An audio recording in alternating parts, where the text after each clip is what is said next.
الحمد لله رب العالمين، والصلاة والسلام على سيدنا ومولانا محمد خاتم النبيين وإمام المرسلين وعلى آله وأصحابه أجمعين وعلى كل من تبعهم بإحسان إلى يوم الدين. اما بعد،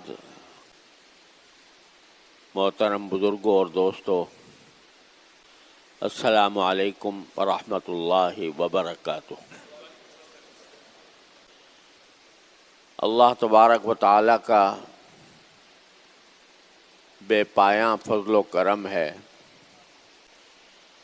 کہ اس نے ہمیں رمضان کا مقدس مہینہ عطا فرمایا، اور آج اس کا ایک ہفتہ مکمل ہونے کے بعد 9واں روزہ ہم رکھ رہے ہیں، اور رمضان کا پہلا عشرہ کل پورا ہو جائے گا انشاءاللہ۔ سب سے پہلے تو اللہ تعالیٰ کا شکر ادا کرنے کی ضرورت ہے کہ اس نے یہ رمضان ہمیں عطا فرمایا۔ اگر آپ اپنے گرد و پیش پر نظر دوڑائیں تو کتنے لوگ آپ کو ایسے ملیں گے جو پچھلے سال رمضان میں ہمارے ساتھ شریک تھے، روزوں میں، تراویح میں، اور آج اپنے مالک حقیقی کے پاس پہنچے اور ہمارے درمیان موجود نہیں ہیں۔ اللہ نے ہمیں مہلت دی ہے، اور اس مہلت کے اندر رمضان کا مہینہ عطا فرمایا جو اللہ تبارک و تعالیٰ کی طرف سے رحمتوں کا مہینہ ہے، اور اس میں اگر یہ کہا جائے تو بیجا نہیں ہوگا کہ اللہ جل جلالہ کی رحمت کی بارشیں اپنے بندوں پر جھوم جھوم کر برستی ہیں۔ چھوٹا سا کوئی عمل بھی انسان کر لے تو اس کا ثواب عام دنوں کے مقابلے میں بہت زیادہ ہے۔ ایک نفلی عبادت فرض کے درجہ رکھتی ہے، اور فرض عبادت 70 عبادتوں کا درجہ رکھتی ہے۔ اسی لیے رسول کریم صلی اللہ علیہ وسلم نے ارشاد فرمایا، حضرت جبریل امین علیہ السلام نے دعا کی اور رسول کریم صلی اللہ علیہ وسلم نے اس پر آمین کہی کہ برباد ہو وہ شخص جس کے اوپر پورا رمضان گزر جائے اور وہ اپنی گناہوں کی مغفرت نہ کرا سکے، کیونکہ اس مہینے میں اللہ تبارک و تعالی کی رحمت بندوں کی مغفرت کے بہانے ڈھونڈتی ہے۔ چھوٹا سا بھی کوئی عمل کر لیا جائے، اللہ تبارک و تعالیٰ کے ہاں مغفرت کا ذریعہ بنتا ہے۔ کسی شخص کو ایک گھونٹ سے افطار کرا دیا تو وہ مغفرت کا ذریعہ ہے۔ روزہ بذات خود مغفرت کا ذریعہ ہے۔ رات کی نماز بذات خود مغفرت کا ذریعہ ہے۔ غرض اللہ تبارک و تعالیٰ کی طرف سے بخشش کے دروازے کھلے ہوئے ہیں۔ اسی لیے فرمایا کہ سارا مہینہ گزر جائے اور انسان اپنی بخشش نہ کرا سکے تو وہ برباد ہو۔ لیکن جیسا میں نے پچھلے جمعہ میں عرض کیا تھا کہ یہ مہینہ صرف اتنی بات نہیں ہے کہ روزہ رکھ لیا اور رات کو تراویح پڑھ لی،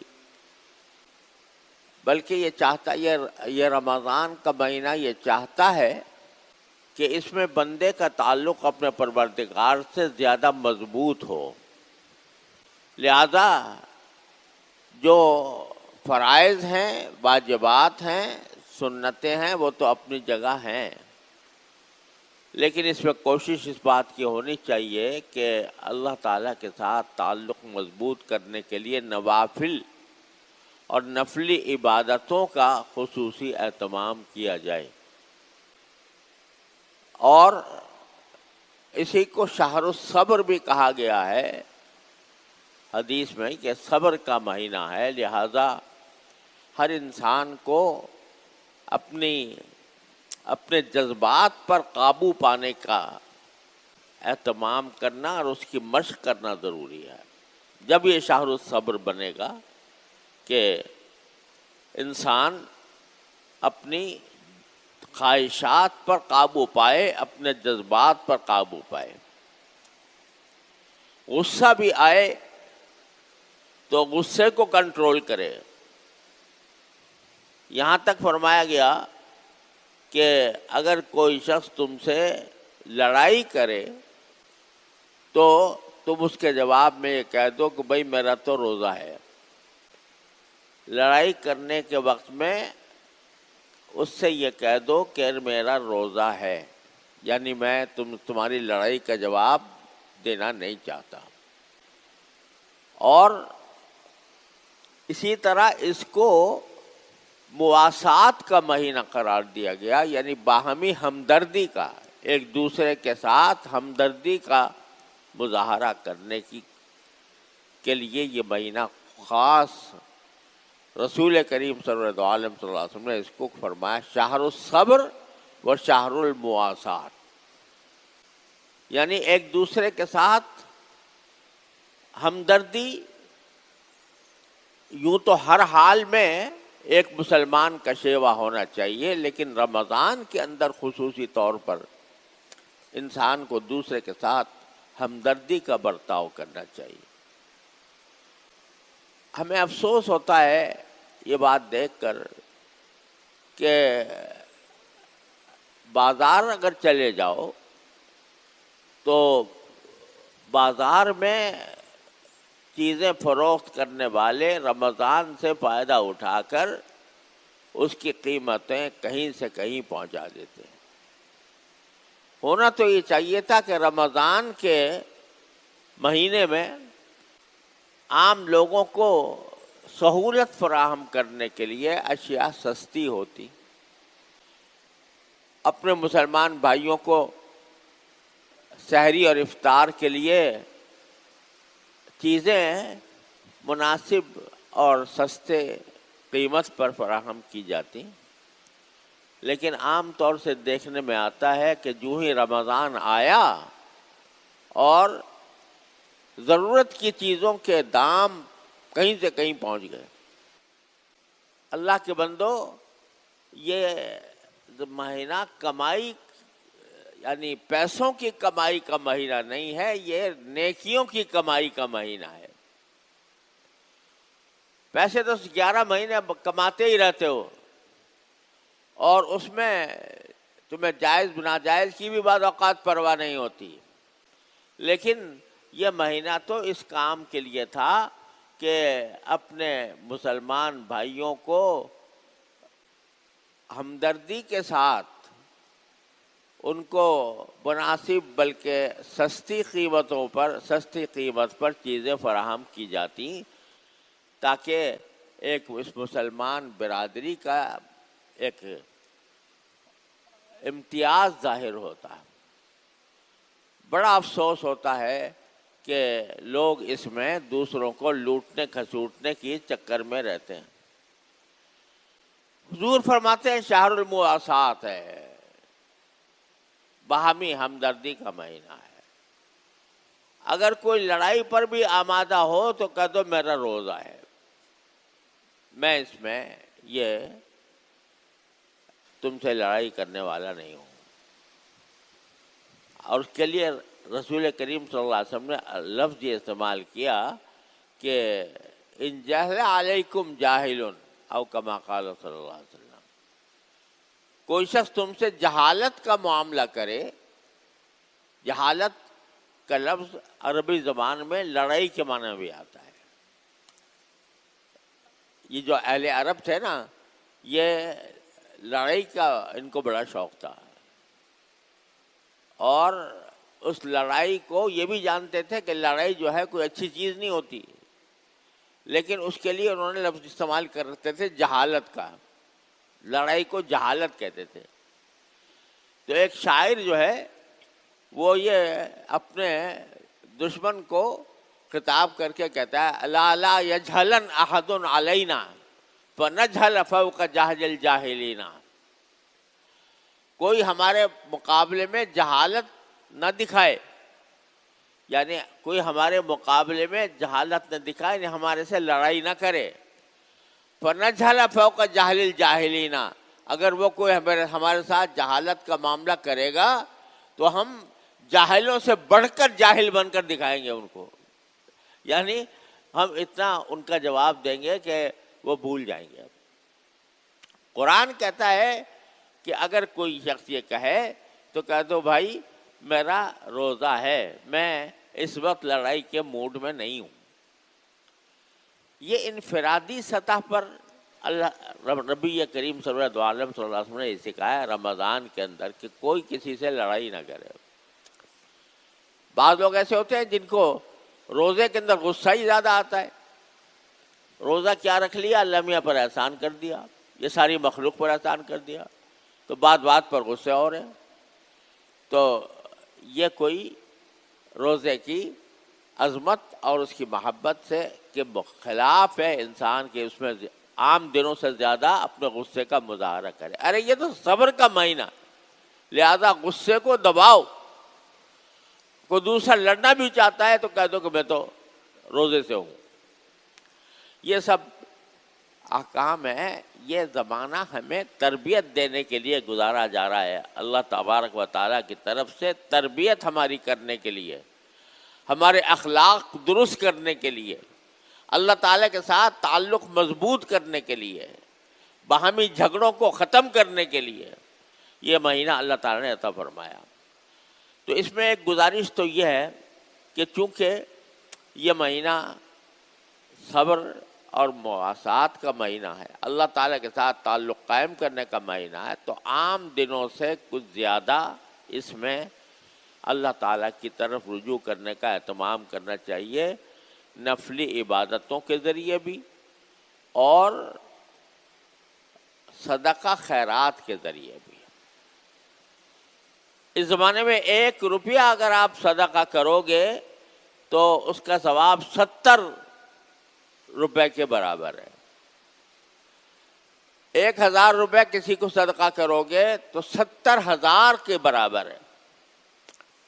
لہذا اس زمانے کے اندر صدقہ خیرات زیادہ سے زیادہ کرنا یہ اس زمانے کا، رمضان کا خصوصی حق ہے، رمضان کے فضائل میں ایک بڑا عظیم فضیلت کا ذریعہ ہے۔ اور ویسے تو قرآن میں وہ فرمایا اللہ تعالیٰ نے کہ جب کوئی بندہ ایک صدقہ کرتا ہے کسی چیز کا تو اللہ تعالیٰ اس پر کم سے کم 700 گنا شمار کر کے اس کا ثواب عطا فرماتا ہے۔ تو 700 گنا کرنے کا تو ذکر قرآن نے خود کر دیا۔ اب حضور فرماتے ہیں کہ اس کو 70 سے ضرب دے دو، یعنی 770 مرتبہ اتنا ثواب ہے صدقہ کرنے کا۔ اور صدقہ کرنے کے میں پیسوں کی مقدار اللہ کے ہاں نہیں دیکھی جاتی، بلکہ انسان کا جذبہ دیکھا جاتا ہے کہ وہ کس جذبے کے ساتھ اللہ تعالیٰ کی عبادت کے لیے یہ پیسے خرچ کر رہا ہے۔ ایک غریب آدمی ہے جس کی تنخواہ بہت کم ہے، وہ اگر کسی طرح اپنا پیٹ کاٹ کر 1 روپیہ صدقہ کرے گا، اور ایک مالدار آدمی ہے، کروڑ پتی ہے، وہ 1 لاکھ خرچ کرے گا، اللہ کے ہاں دونوں برابر ہیں، اس کو 1 لاکھ ہی کا ثواب ملے گا۔ لہذا کوئی یہ نہ سمجھے کہ بھئی میں تو خود ہی کم آمدنی والا ہوں تو میں کہاں سے صدقہ کروں۔ وہ اگر کوئی آدمی 1 روپیہ بھی صدقہ کرنے کے لیے کرے گا تو اللہ تعالیٰ کے ہاں وہ 700 گنا اور پھر اس کو 70 سے ضرب دے دو، اتنی بڑی بڑا ثواب کا کام ہے، اس کا خصوصی اہتمام کرنا چاہیے۔ اب ہے تو یہ مواسات کا مہینہ، ہمدردی کا مہینہ اور صبر کا مہینہ، اور اس میں تو تعلیم یہ دی گئی ہے کہ کوئی تم سے لڑنے بھی آئے تو کیا کرو، یہ کہہ دو میرا روزہ ہے۔ لیکن انتہائی افسوس کی بات ہے کہ ہمارے پاکستان اور افغانستان کے درمیان جنگ چھڑ گئی ہے۔ افسوسناک بات ہے کہ رمضان کے مہینے میں یہ جنگ چھڑ گئی، ادھر بھی مسلمان ادھر بھی مسلمان، اور آپس میں برسر پیکار ہو گئے۔ اصل وجہ جنگ کی وہ تو یہ ہے کہ عرصہ دراز سے پاکستان کے اوپر ایک ایسی جماعت مسلط ہے جو پاکستان کے اندر دہشت گردی کی کارروائیاں کرتی ہے۔ اس نے اپنی دہشت گردی میں مسجدوں کو نہیں چھوڑا، بچوں کو نہیں چھوڑا، عورتوں کو نہیں چھوڑا،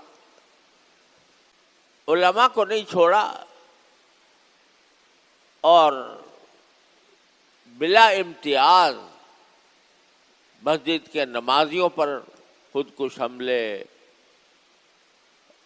بازاروں پر خودکش حملے، اپنی خودکشی کر کے دوسرے کو نقصان پہنچانے کا سلسلہ۔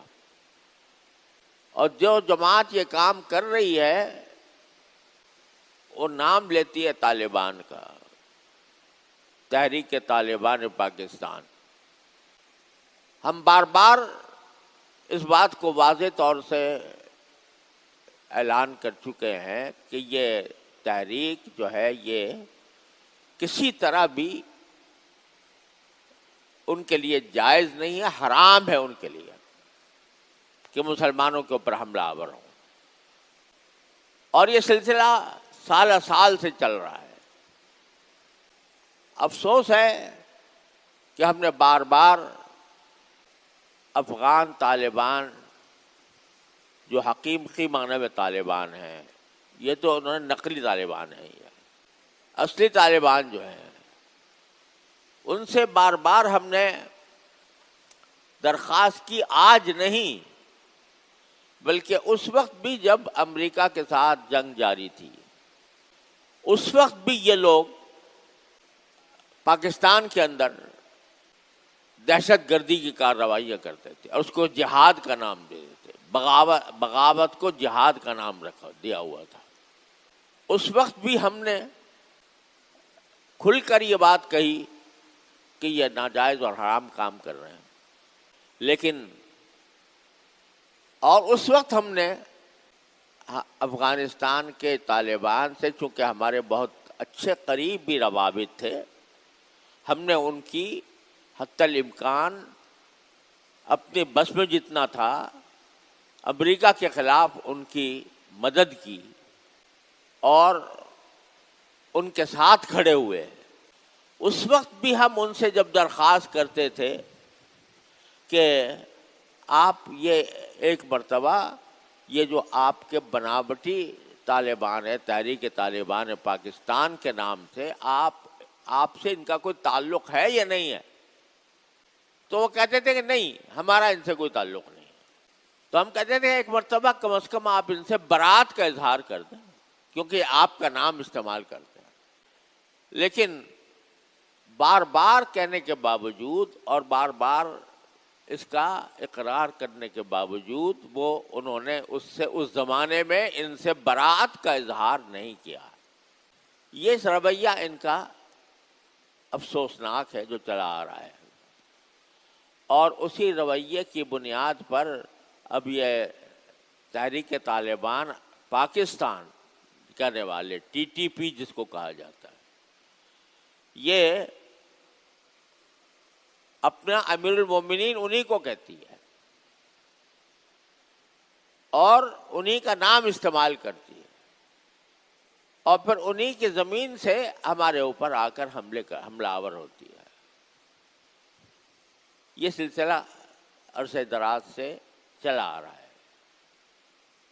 یہ ہمیں شکایت افغانستان سے مدتوں سے ہے، اب بھی ہے، لیکن اس شکایت کے لیے ہمارے نزدیک آپس میں جنگ کر لینا، جنگ ٹھان لینا، یہ کوئی اس مسئلے کا حل نہیں ہے.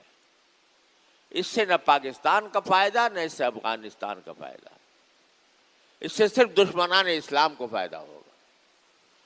اور افسوس یہ ہے کہ یہ جنگ رمضان کے مہینے میں شروع ہو گئی. کس نے پہل کی، کس نے جواب دیا، اس بحث سے قطع نظر. لیکن رمضان کے مہینے میں قرآن کہتا ہے، رسول کریم صلی اللہ علیہ وسلم فرماتے ہیں، کوئی دوسرا بھی تمہارے ساتھ جہالت کا برتاؤ کرے، لڑائی کرے، تو تم کو میرا روزہ ہے، میں اس وقت رمضان کے اندر تم سے لڑائی نہیں کروں گا. مگر یہاں رمضان کے اندر بھی چھڑ گئی ہے. تو انتہائی افسوس ہوتا ہے، اور ہونا یہ چاہیے تھا. میں آپ سے آج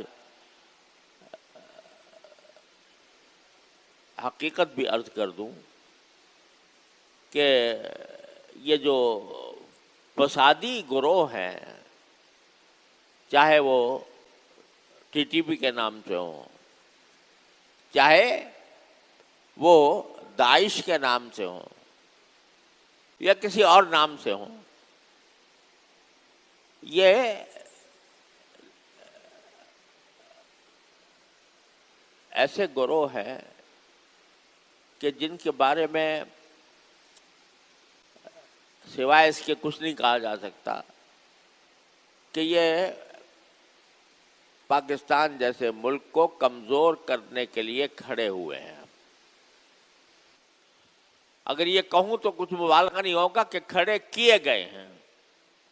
ہم یہ سمجھتے ہیں کہ پاکستان اور افغانستان دونوں کے لیے جنگ کسی بھی اعتبار سے فائدہ مند نہیں ہے. اس کا نقصان ہوگا، دونوں کو ہوگا. اور جنگ کے زمانے میں جب جنگ چھڑ جاتی ہے تو پھر دعوے بھی بڑے اونچے اونچے کیے جاتے ہیں، اور ہر ایک اپنی فتح کے دعوے کرتا ہے اور اس میں دوسرے کو نیچا دکھانے کی کوشش کرتا ہے. حالانکہ اگر معاملے کو سلجھانا مقصود ہو، سچے دل سے مقصود ہو، تو دو مسلمانوں میں کوئی بھی ایسا مسئلہ نہیں ہوتا جو کبھی سلجھایا نہ جا سکے. اس معاملے کو جب لڑائی تک پہنچانا، اور خاص طور پر رمضان کے مہینے میں جہاں یہ حضور کا ارشاد ہے، کوئی دوسرا بھی لڑائی پہ آمادہ ہو، تم کہہ دو میرا روزہ ہے، میں نہیں لڑتا. اس میں ایک دوسرے کے خلاف برسر پیکار ہو جانا، ایک دوسرے کے اوپر ہتھیار اٹھانا، ایک دوسرے کے ساتھ کہ جان کے دشمن ہو جانا، انتہائی افسوسناک ہے، انتہائی المناک ہے. ہونا تو یہ چاہیے تھا کہ جس چیز کا وہ زبانی طور پر اقرار بھی کرتے ہیں کہ ہمارے ہاں سے لوگ جاتے ہیں پاکستان کے اوپر حملہ آور ہونے کے لیے، لیکن ہم نے اپنی طور پر منع کر رکھا ہے، اپنے طور پر ہم نے فتویٰ دے رکھا ہے کہ یہ پاکستان کے اوپر حملہ کرنا ناجائز ہے. لیکن یہ فتویٰ دینے کے باوجود وہ ان کا نام استعمال کر کے ہمارے اوپر حملہ آور ہوتے ہیں. تو اس کا تقاضا یہ تھا کہ یہ ان سے برات کا، نہ صرف برات کا اعلان کریں بلکہ ساتھ ساتھ ان کو لگام دیں، اور اس کو اس لگام دینے میں وہ کہتے ہیں بھائی یہاں پر بھی ہیں یہ فسادی گروہ اور پاکستان کے اندر بھی ہیں، نہ ہم سے سنبھل رہے ہیں نہ پاکستان سے سنبھل رہے ہیں. تو اس کا واحد حل یہ تھا کہ دونوں مل کر دونوں یکجان ہو کر اس فسادی گروپ کا مقابلہ کریں. نہیں ہے کہ آپس میں گتھم گتھا ہو جائے. لیکن افسوس ہے کہ ابھی تک اس کے کوئی آثار نظر نہیں آ رہے. بہرحال بھائی، ہم جیسا آدمی جس کا کوئی اثر و رسوخ نہیں ہے، وہ سوائے افسوس کے اور سوائے اللہ تعالیٰ سے دعا کے اور کیا کر سکتا ہے. تو بھائی، رمضان کے ساعتوں میں اس بات کی بھی دعا سب مسلمانوں کو کرنی چاہیے کہ مسلمان کا مسلمان سے لڑنا انتہائی مبغوض چیز ہے.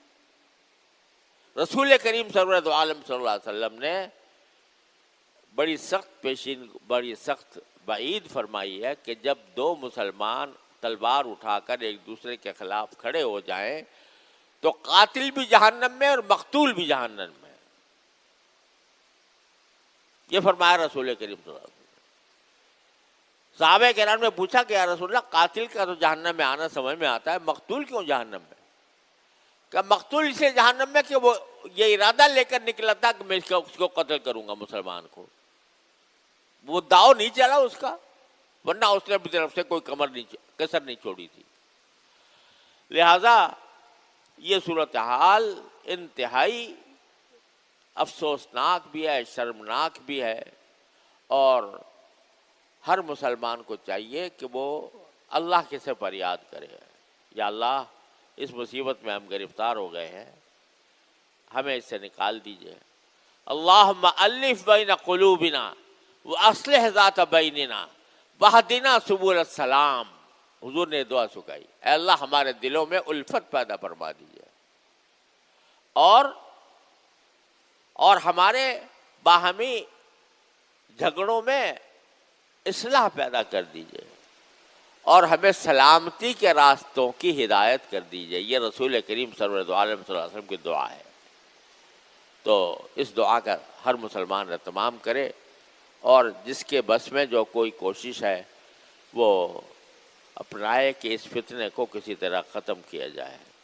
اللہ تبارک و تعالیٰ اپنے فضل و کرم سے ہماری ٹوٹی پوٹی عبادتوں کو قبول فرما لے، عالم اسلام پر رحم فرمائے، اور جو دشمن یہ چاہ رہے ہیں کہ یہ خود آپس میں لڑ بڑھ کر ختم ہو جائیں، تو اللہ تعالیٰ دشمنوں کی سازش سے ہماری حفاظت فرمائے اور ان کو ناکام بنائے.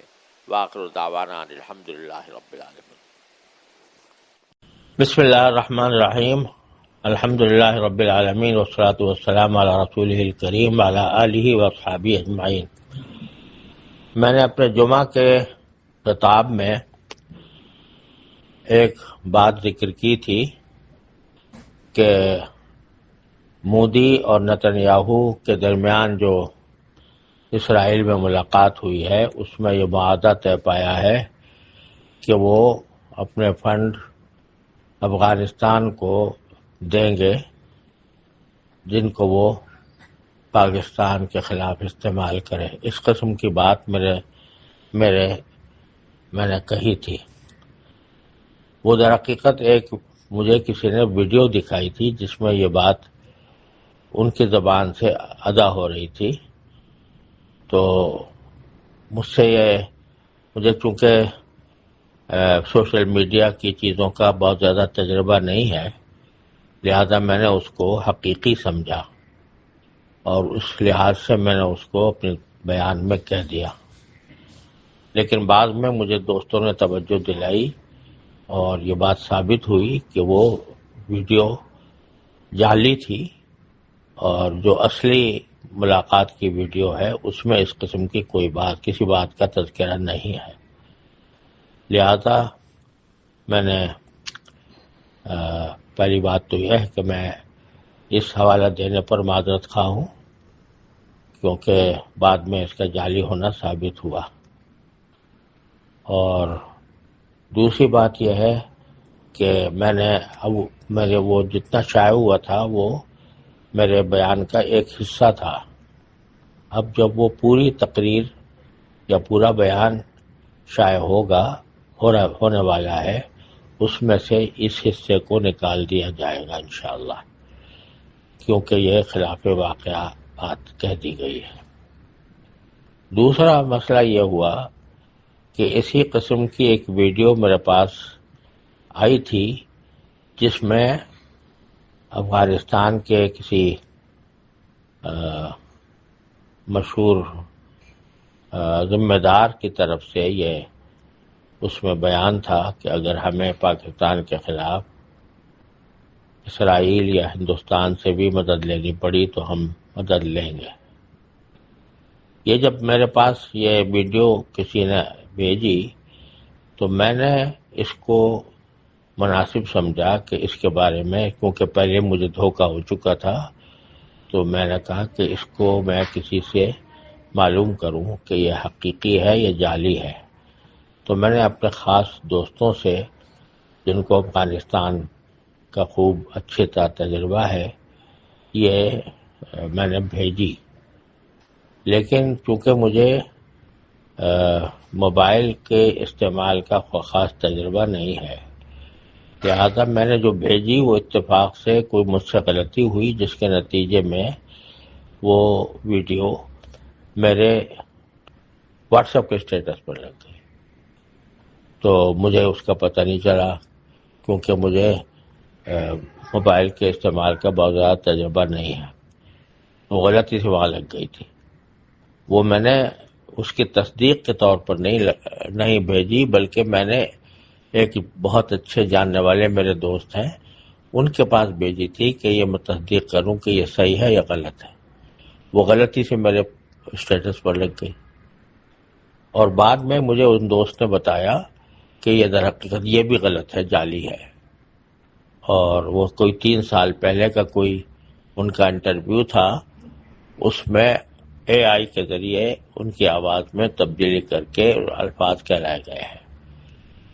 تو بہرحال میں اس کے بارے میں تو میرے خیال میں بھی نہیں آیا تھا کہ میں بغیر تصدیق کے اس کو میں آگے چلاؤں۔ افسوس ہے کہ سوشل میڈیا کے اوپر ایسی چیزیں جعلی اس درجہ پھیلی ہوئی ہیں کہ اصل اور نقل میں پہچاننا بہت مشکل ہو گیا ہے، لہذا سوشل میڈیا کے اوپر اکتفا کر کے بھروسہ نہیں کرنا چاہیے، خاص طور پر ایسے حساس معاملات میں جہاں دو ملکوں کے درمیان، دو مسلمان ملکوں کے درمیان لڑائی ہو رہی ہے۔ ایسے میں اس قسم کی افواہیں پھیلانا، اس قسم کی جعلی ویڈیو بنانا یہ گناہ عظیم ہے، اور اس کے نتیجے میں جو مسلمانوں کے درمیان جنگ ہو اور اس میں کسی کا جانی مالی نقصان ہو تو وہ ایسے جعلی ویڈیو بنانے والوں اور جعلی خبریں پھیلانے والوں کے لیے انتہائی گناہ عظیم کا ذریعہ ہے۔